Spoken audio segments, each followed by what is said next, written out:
आज मैं आपके लिए एक स्पेशल चटपटी मटन की रेसिपी लेके आया हूँ। ये रेसिपी का नेम मैंने मटन चटकारा चाप दिया है। आप इस रेसिपी को जिस किसी को खिलाओगे वो आपकी तारीफ करना नहीं भूलेंगे। चलिए ज़्यादा टाइम ना लेते हुए ये रेसिपी स्टार्ट करते हैं।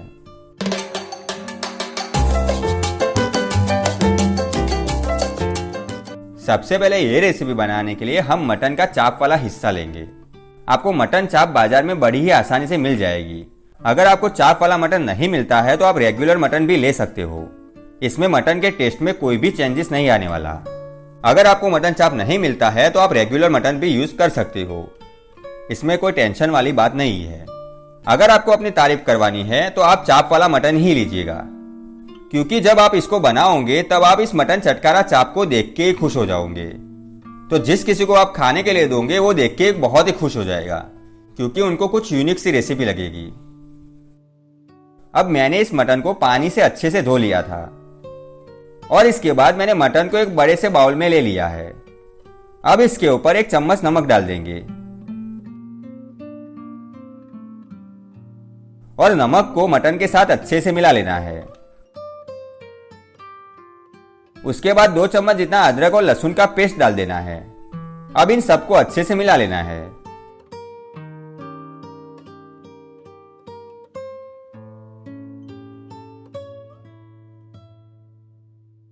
सब कुछ अच्छे से मिक्स हो जाए उसके बाद मटन को कुकर में डाल देना है।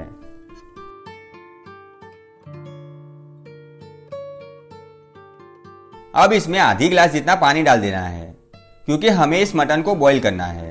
अगर चिकन होता तो ऐसा नहीं करना पड़ता, पर मटन को बॉईल करना जरूरी है। अब इसके ऊपर ढक्कन लगा लेना है और मीडियम गैस पे इस मटन को 9 से 10 सीटियां लगाने तक पकाना होगा, जिससे ये मटन अच्छे से पक जाएगा।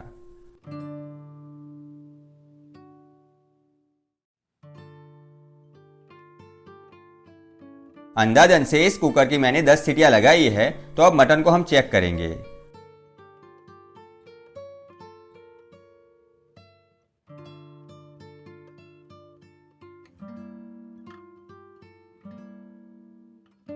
आप देख सकते हो कि हड्डी पे से मटन कितने अच्छे तरीके से निकल रहा है। तो अब हमें मटन को पकाने की जरूरत नहीं है। इसमें जितना पानी रह गया है इस पानी को उबाल उबाल के सोख कर लेना है, यानी कि इसमें थोड़ा भी पानी नहीं रहना चाहिए। और हाँ, कुकर का ढक्कन अभी नहीं लगाना है, क्योंकि कुकर का ढक्कन नहीं लगाओगे तो फटाफट से पानी उड़ जाएगा। इस तरह से बीच बीच में मिलाते रहना है, जिससे मटन कहीं से भी जल ना जाए।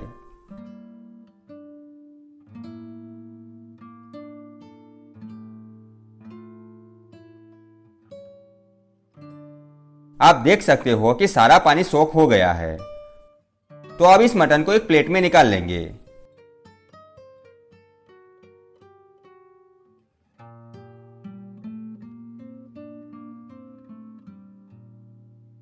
अब एक पतीली लेंगे और इस पतीले में 4 से 5 चम्मच जितनी दही डाल देंगे। ये दही खट्टी हो वैसी लीजिएगा, क्योंकि हमें इस रेसिपी को खाते ही मुंह में चटका लगे वैसी बनानी है। तो इसलिए हो सके तो दही खट्टी लेना, पर अगर आपके पास दही खट्टी ना हो तो टेंशन लेने की जरूरत नहीं है। हम जब लास्ट में नींबू का रस डालेंगे वो ज्यादा डाल देंगे। अब इसमें 2 चम्मच जितना बेसन डाल देंगे। दोस्तों, बेसन डालने से जो हम मसाला डालेंगे वो मटन के ऊपर अच्छे से चिपक जाएगा, और जब इस चाप को फ्राई करेंगे तब चाप अच्छे से क्रिस्पी बनेंगे, जिससे खाने में बहुत ही टेस्टी लगेंगे। अब आधी चम्मच जितना लाल मिर्च पाउडर डाल देंगे। लाल मिर्च पाउडर डालने के बाद आधी चम्मच जितना धनिया पाउडर डाल देंगे। धनिया पाउडर के बाद आधी चम्मच से थोड़ी सी कम, यानी कि 1/4 चम्मच जितनी हल्दी पाउडर डाल देना है। हल्दी पाउडर के बाद 1/4 चम्मच जितना नमक डाल देंगे। मैंने यहाँ पे नमक कम डाला है, क्योंकि हमने मटन को बॉईल करते वक्त नमक डाला था, इसलिए यहाँ पे नमक कम डालना है। अब आधी चम्मच जितना कश्मीरी लाल मिर्च पाउडर डाल देंगे। दोस्तों, कश्मीरी लाल मिर्च डालने से इसका कलर बहुत ही अच्छा आएगा, तो इसलिए अगर आपके पास ये मिर्च हो तो डाल दीजिएगा, पर अगर नहीं है तो नहीं डालोगे तो भी चल जाएगा, क्योंकि हम लास्ट में लाल कलर डालने वाले हैं, वो थोड़ा ज्यादा डाल देंगे, जिससे इसका कलर बैलेंस हो जाएगा। अब इस रेसिपी को चटपटी बनाने के लिए इसमें 1 चम्मच जितना चाट मसाला डाल देंगे। अब इसका अच्छा सा कलर आ जाए और आप जिस किसी को खिलाओ तब वो बोले कि कौन से होटल में से लेके आए हो, वैसा पूछे ऐसा आप चाहते हो तो इसलिए इसमें ऑरेंज रेड कलर डाल लीजिएगा। ये कलर आपको 1 से 2 चुटकी जितना डालना है। आप अच्छे से सुन लेना, आपको ये कलर चुटकी यानी कि 1 चुटकी जितना ही डालना है। ज्यादा से ज्यादा आप 2 चुटकी जितना ही डालिएगा, आपको ज्यादा नहीं डालना है। अगर आपके पास ऑरेंज रेड फूड कलर नहीं है तो दूसरा कोई कलर आपको नहीं डालना है, क्योंकि दूसरा कोई कलर इसमें सेट नहीं होगा। ये कलर आपको बाजार में बड़ी ही आसानी से मिल जाएगा। लाल कलर डालने के बाद इसमें 1 नींबू का रस डाल देना है।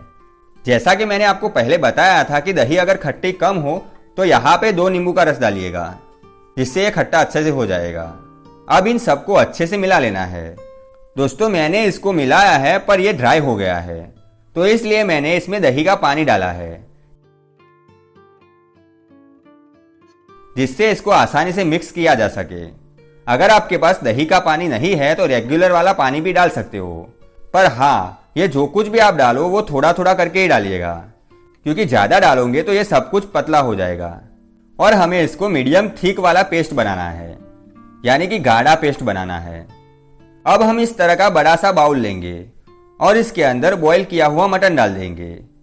अब इसके ऊपर मसाला वाला पेस्ट भी डाल देंगे।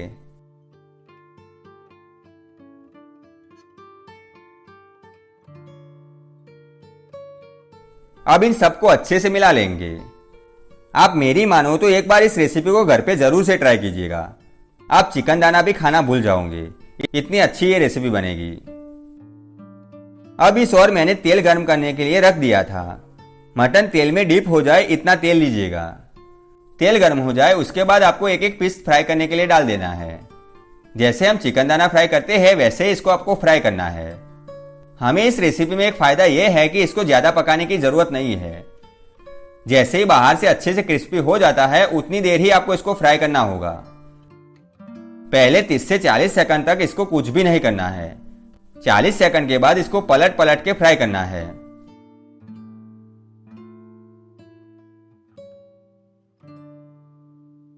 मैंने अंदाजन से इसको 6 से 7 मिनट तक पकाया है तो मटन अच्छे से बाहर से क्रिस्पी बन गया है और अच्छा सा कलर भी आ गया है। तो अब इसको निकाल लेंगे।